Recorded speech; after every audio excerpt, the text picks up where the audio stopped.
ఒక మనిషి మరణించి తిరిగి లేవడం ఇంతవరకు ఎవరు కూడా ప్రపంచంలో ఎప్పుడు కూడా కని విని ఎరుగని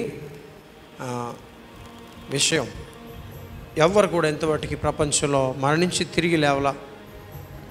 ఒక్క ప్రభు అయిన యేసుక్రీస్తు 2000 సంవత్సరాల క్రితం మరణం పొంది సమాధి చేయబడి తిరిగి లేచిన ఏకైక వ్యక్తి. ప్రతి మనిషికి పుట్టిన తేదీ ఉంది, మరణ దినం ఉన్నది.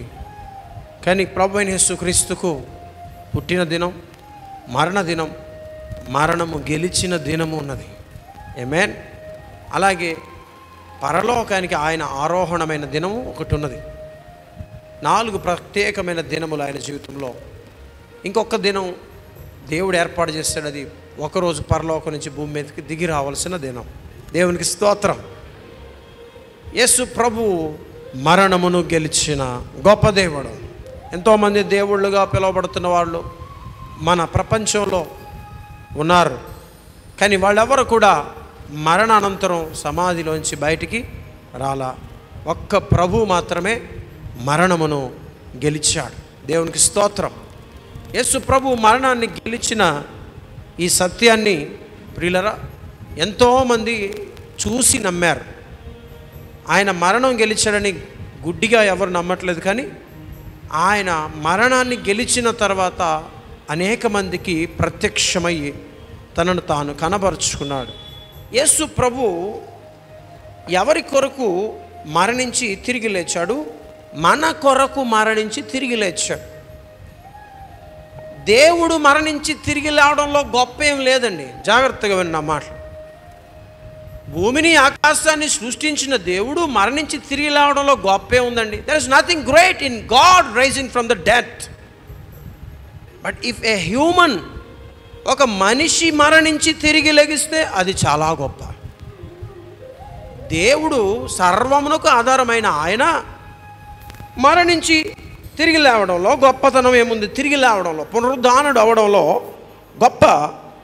గొప్పతనం ఏం లేదు. ఎందుకంటే ఆయన దేవుడు కాబట్టి అనుకుంటాం. కానీ అదే ఒక మనిషి మరణం పొందుకొని తిరిగి లెగిస్తే, ప్రియులారా, యేసు ప్రభు దేవునిలాగా మరణించి మరణాన్ని గెలవలా, కానీ మనిషిలాగానే మరణించి మరణాన్ని గెలిచాడు. వావ్! అర్థం చేసుకోవాలి. ఒక మనిషి మరణించి తిరిగి లేస్తే చాలా గొప్ప. యేసు ప్రభు ఒక మనిషిలాగానే మరణించాడు. మనిషిలాగానే ఆ శ్రమను అనుభవించాడు, నొప్పిని అనుభవించాడు, ఆ బాధను అనుభవించాడు, మరణమును కూడా అనుభవించాడు. ఆ తర్వాత ఆయన దేవుడిలాగా కాదు, మనిషిలాగానే మరణాన్ని గెలిచాడు. అది ఎలా సాధ్యమైందంటే, ప్రియులారా, ఆయనలో ఏ పాపము లేదు కాబట్టి మరణము ఆయన్ని బంధించి ఉంచలేకపోయింది. Praise the lord. మనలో ఎవరైనా కానీ మరణం చెంది పాపము లేకుండా మరణిస్తే మనం కూడా మరణించాల్సిన అవసరం లేదు, మనం బయటికి రావచ్చు. కానీ చూడండి, మనందరం కూడా పుట్టుకతోనే పాపాన్ని సంక్రమించుకుని పుట్టిన వాళ్ళం. కానీ ప్రభు అయిన యేసుక్రీస్తు మాత్రం పుట్టుకలో పాపం లేదు ఆయనకు. అందుకే మరియ గర్భమున, కన్య గర్భమున పరిశుద్ధాత్మ వలన ఆయన జన్మించాడు. ఆయన పుట్టుకలో ఏ పాపం లేదు, కానీ మన పుట్టుకలోనే పాపం ఉన్నది. దావీదు అన్నాడు, నా తల్లి నన్ను పాపములోనే కన్నది. అనగా తల్లిదండ్రుల నుంచి, మన పితరుల నుంచి ఆ సంక్రమించిన పాపం, ఇంప్యూటెడ్ సిన్, సంక్రమించిన పాపం అనేది ఒకటి ఉంది మనలో. అలాగే మనం చేసే పాపములు, కమిటెడ్ సిన్, మనం చేసిన పాపములు కూడా మనలో ఉన్నాయి. అన్నీ కలిపి మన పాపలం. సంక్రమించిన పాపం మనందరిలో ఉన్నది. భూమి మీద పుట్టిన ప్రతి ఒక్కరూ, ఆదాము వంశావళిలో పుట్టిన ప్రతి ఒక్కరు కూడా సంక్రమించిన పాపం తరతరములుగా మనుషుల మీదకి వస్తూ ఉన్నది. ఆ పాపం వలన మనుషులకు మరణం వస్తూ ఉంది. కానీ ప్రభు అయిన యేసుక్రీస్తు పుట్టుకలో ఆయనలో ఏ పాపం లేదు అనగా, ఆయన మరి ఆదాము వంశములో పుట్టలేదు, కానీ ఆయన కన్య గర్భమున జన్మించాడు. Praise the Lord. అనగా ఆదాము వంశంలో పుట్టిన వ్యక్తి యొక్క రక్తము మూలముగా పుడితే ఆయన ఆదాము వంశావళిలో పాపములో జన్మించేవాడు. ఆయన జీవించినంత కాలం ఏ పాపము చేయలేదు. ఆయనలో ఏ పాపము ఎక్కడ ఎప్పుడు ఎవరు కూడా కనుగొనలేరు. అందుకే ప్రభు అన్నాడు, మీలో ఎవరు నాలో పాపము కనుగొనగలరో చెప్పండి అని వాళ్ళని సూటిగా ప్రశ్నించాడు. ఆయనలో ఏ పాపము లేదు.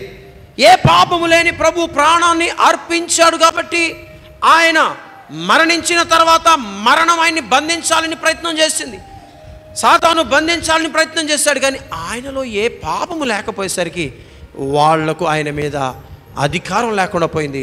ఆ మరణాన్ని ఆయన విదిలించుకొని మరణాన్ని ఓడించి ఆయన గెలిచి మరలా బ్రతికాడు. దేవునికి స్తోత్రం. హల్లెలూయా. సమాధిని గెలిచి ఆయన బయటికి రాగలిగాడు. Hallelujah. Jesus Christ did all these things being a human. ఒక సామాన్యమైన మనిషిగా ఆయన ఇవన్నీ కూడా చేశాడు. దేవుడిగా కాదండి, మనిషిగా కడపటి ఆదాము వలె ఒక మనిషిగా ఈ లోకానికి వచ్చి ఇవన్నీ చేశాడు. ఓకే, అవన్నీ ఎందుకు చేశాడంటే మనుషులంగా మనము చెయ్యలేము కాబట్టి, మనుషులముగా మనము మరణమును గెలవలేం, సాతానును గెలవలేం, పాపమును మనం జయించలేం.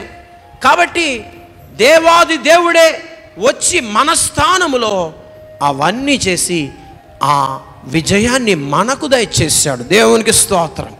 ఆయనే మరణాన్ని ఓడించాడు, ఆయనే సాతానును ఓడించాడు, ఆయనే ప్రతి పరిస్థితిని, సమాధిని ఓడించి జయించి పైకి లేచాడు. ఎందుకో తెలుసా అండి? అది ఆయన కోసం కాదు. He doesn't need to come out of grave to prove himself to the world. ప్రపంచానికి తనను తానేదో ప్రూవ్ చేసుకోవడానికి, గొప్ప అని చూపించుకోవడానికి ఆయన సమాధిని గెలవలేదు. కానీ ప్రియులారా, మన కోసం ఆయన సమాధిని గెలిచాడు. గట్టిగా ఒకసారి చప్పట్లు కొట్టి ప్రభుని కనపడదాం. He did everything for us, మన కోసం. ఎందుకు? మనకేమొచ్చిందంటే ఆయన గెలిచి ఆ గెలుపును మనకు దయచేశాడు. హల్లెలూయా. ఆ విజయాన్ని మనకు దయచేశాడు. Praise the lord. ఇప్పుడు మనము గెలిచినంతగా ఆయన మనల్ని ఆ స్థానములో నిలబెట్టాడు. ప్రియులారా, హల్లెలూయా. మనం గెలవలేకపోతున్నాం. మరణం మనల్ని బంధించి ఉంచింది, పాపం మనల్ని బంధించి ఉంచింది, సాతాను మనల్ని బంధించి ఉంచాడు. అయితే ప్రభు మన స్థానాన్ని తీసుకుని అవన్నిటినీ ఓడించి మనకు జయాన్ని ఇచ్చాడు. ఇప్పుడు మనం జయించినట్లుగానే ఉంది. హల్లెలూయా. మన పక్షముగా ప్రభు జయించి మనల్ని విజయములో నిలబెట్టాడు. దేవునికి స్తోత్రం. హల్లెలూయా. ఇప్పుడు మనము మరణాన్ని గెలవాల్సిన అవసరం లేదు, పాపాన్ని జయించడానికి మనం ప్రయాసపడాల్సిన అవసరం లేదు, సాతాన్ని జయించడానికి ప్రయాసపడడం అవసరం లేదు. క్రీస్తు యేసు మన స్థానములు అన్నిటిని జయించి ఆ జయమును మనకు దయచేశాడు. హల్లెలూయా. ఇప్పుడు మనం అర్థం చేసుకోవాల్సింది ఏంటంటే, మనము ఏం కలిగిన వారమండి? జయము కలిగిన వారము. పాపము పైన జయము కలిగిన వారము, రోగము పైన జయము కలిగిన వారము, మరణము పైన జయము కలిగిన వారము, సాతాను పైన జయం పొందుకున్న వారము, లోకం పైన జయం పొందుకున్న వారమై ఉన్నాం. Praise the Lord. హల్లెలూయా. మనం ఎప్పుడు పొందుకున్నామండి? చేసిందంతా ఆయన, కానీ మనం ఎప్పుడు పొందుకున్నాం? అక్కడే మనం అర్థం చేసుకోవాలి పిల్లారా. ఆయన మన కోసం చేసి ఉంచాడు, జయమును పెట్టి ఉంచాడు. ఎవరైతే ఆయన యందు విశ్వాసం ఉంచి నమ్మి రక్షణ పొందుతారో అప్పుడు ఆయన యందు వాళ్ళు ఆ జయాన్ని పొందుకుంటారు. దేవునికి స్తోత్రం. హల్లెలూయా.